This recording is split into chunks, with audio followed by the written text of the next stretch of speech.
So I went to the library, so I want to do a little book haul, and I also got some stuff from ColourPop that they sent over, which I'm really excited about. I guess we could start with ColourPop. So this is from their 11/11 collection that came out, I guess, kind of recently, and these are some pressed powder blushes. These are so cute. ColourPop is honestly one of my favorite makeup brands ever. I really like this one. I've been needing more like less pink tone and more, I guess, like bronzy toned blushes, so I think these will be really good. Not that they're like bronzy, but you know what I mean. They also sent over some of their, what is this? Shadow sticks. Oh, so these are like eyeshadows, if I'm not mistaken. Ooh, it's so shimmery. This one is, ooh, this is cute. And then this one, it's like more bronzy, this one. Then they also sent over their 11/11 eyeshadow palette. I adore the packaging. Ooh. Ta-da! Dun, dun, dun. I'm really excited about the really shimmery shades, like that one, and then these, like especially that one. I'm gonna use that as a highlighter and see what happens. Thank you so much, ColourPop. I love them. I absolutely adore ColourPop. I remember in 2017, like all I wanted was to get onto ColourPop's PR list. Anyways, now on to the book haul. So this book is Now That You Mention It by Kristan Higgins. I'm gonna preface that every book that I got this time around is very like chick flick in a book.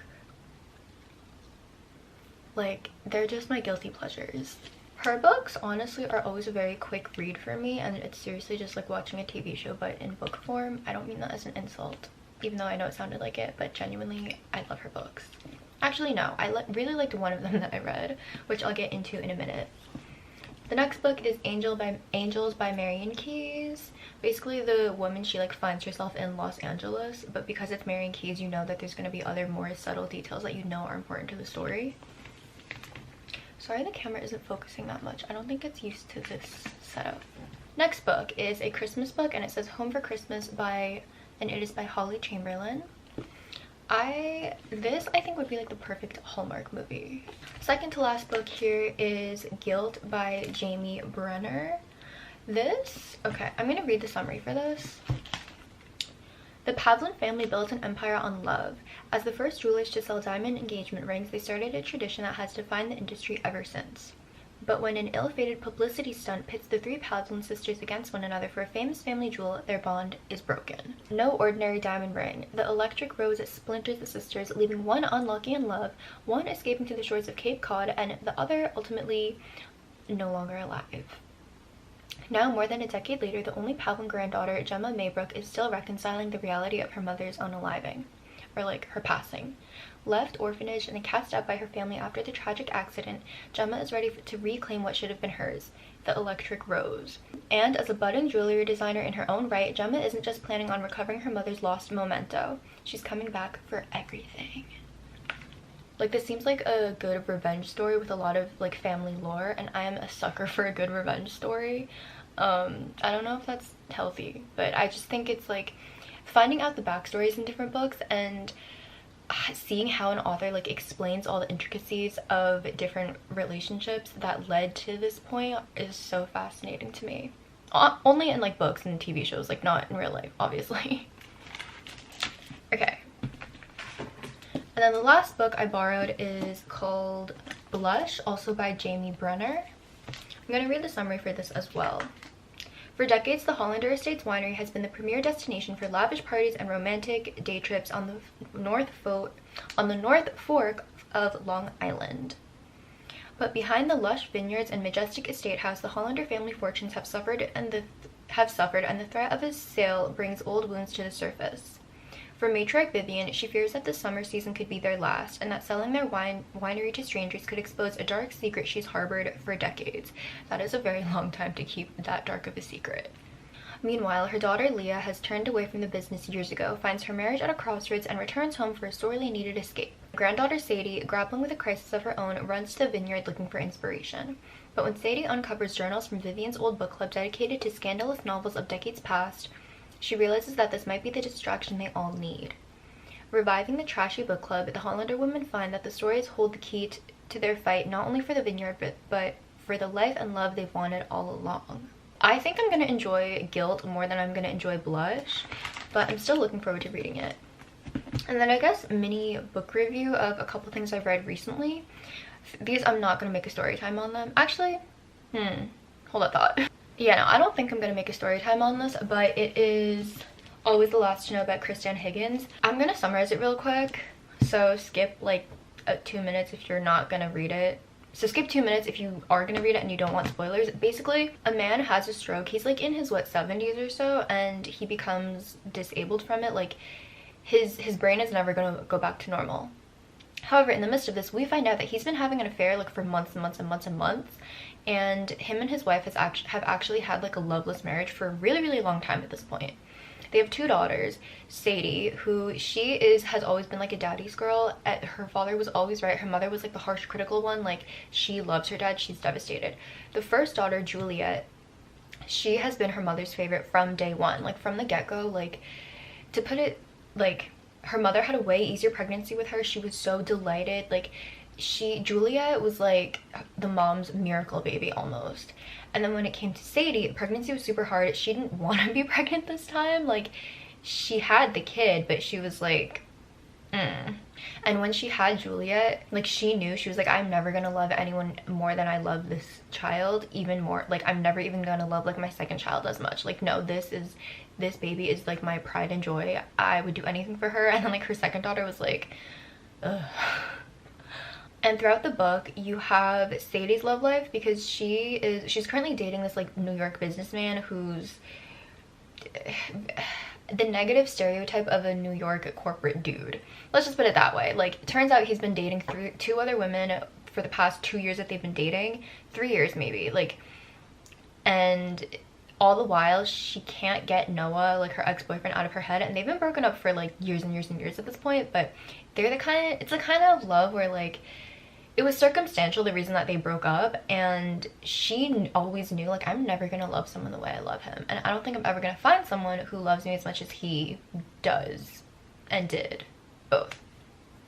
And so they end up getting back together and getting married, and it's like happily ever after. Barbara, the wife who's been cheated on, so like Juliet and Sadie's mom, she's just realizing a lot about life and love, and reflecting on how she was in her own marriage. Like, obviously, like, her husband should not have had an affair, but she's like, okay, he broke his vows, but I guess I broke my vows too, because like she just kind of put him in the irritating husband category for decades, like since Juliet was born, basically. So like, what, 30 something, almost 40 years. But she's like really reflecting on their marriage. And then when Stan finally passes, because in the epilogue, like, he does end up passing away, she's remembering all of the genuinely good times that they had, and like the things that he did, like, without her asking, and the ways that he was really considerate and loving to her. And the thing is like, she was planning on divorcing him for a really long time. Like, mutually they were both miserable in that marriage, and hence why he had an affair. Like, if you're happy, the likelihood of that is way lower. Like, you're probably not going to do that. But throughout the book, it's told in different perspectives. So it's told in the perspective of Juliet, Sadie, Barbara, and Stan. And the thing with how the author wrote Stan's perspective was honestly so heartbreaking, because he had a stroke, like, his brain isn't fully there anymore. Like, he can only get bits and pieces. Like, he recognized his face as like, oh, that must be Sadie. Like, but he's just trying to piece together his life and who everyone is. And so he's trying to get words out. And finally, at the end, he manages to say, like, Rose Hill, but he can't even say Hill, he says Heel. And Rose Hill, it's like a hospice kind of place. So instead of Barbara having to take care of him for the rest of her life, like, he can just go there and like be taken care of. And throughout the book, like, throughout his perspective, he's like, something about a flower is important. And then at the end, he gets that out, and so he like sets her free in a way. And then the very last word that he says is divorce, because he knows that she's not happy. He knows that he hasn't been happy either. And so they, like, that was, I think, the closure that Barbara needed. And like, he knew that that was like the last thing that he could do for her, to be a good husband that he hadn't been in so long, and like also be a good father. Because the last words he said to Sadie was joy. and like she was a daddy's girl, like they were always super close, so like it wasn't like, it was a big deal, but not as much as him telling Juliet proud. And even with the word proud, he couldn't really get it out. He was like, proud, and someone's like, you mean proud? And he's like, yes. And that was the first time really he acknowledged Juliet's like success and everything like that, so that was really touching and meaningful to her, and that was honestly so heartbreaking. But yeah, I honestly really enjoyed the book. I thought it was really sad, and it was a surprisingly really fast read, so I recommend it. I really like her writing style. And there was another book of hers that I read recently as well. What was it called? Oh, also I got the husband's name wrong. It's John, not Stan. I don't know, I thought it was Stan. Anyways, what books has she written? Kristen Higgins books. Oh, okay, so it wasn't on second thought. The one that I read was Anything for You. I did not enjoy that book. I think because it felt so like cyclical, and just I just didn't like it. Like the writing style was great. It's the kind of book where you would think I would really enjoy it because I love just like a good love story. But this one, it just really annoyed me for whatever reason. But yeah, that is the end of this segment of the vlog. For dinner, we're going to have this pasta vegetable bake. It's so good, and you put a bunch of like cheese on it. It is absolutely delicious, and you get some vegetables in. So that's for dinner. Alright, see you later vlog. 2 seconds later. I have also really been into Enhypen lately. Like I have liked their music and stuff and been like a mild fan, I guess, for the past like since they debuted, but like I've just been watching a lot of their vlogs as of recently. Also my bias is Hanu, so let me know if you listen to them. Anyways,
gonna have some spaghetti.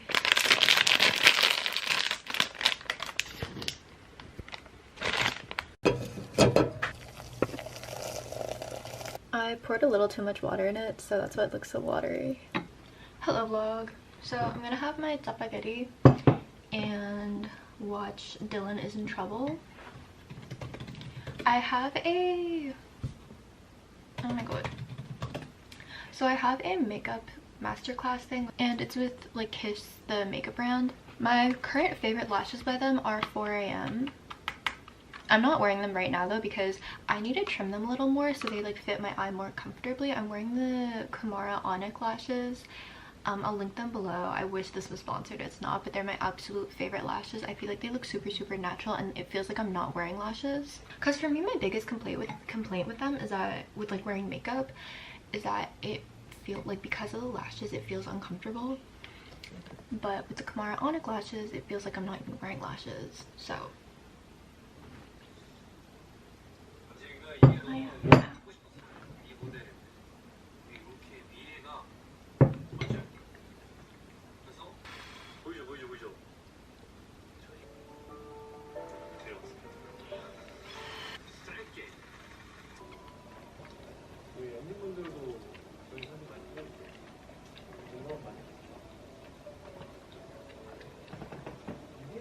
I also have the rest of my matcha. It was like up to here before, but I drank basically all of it.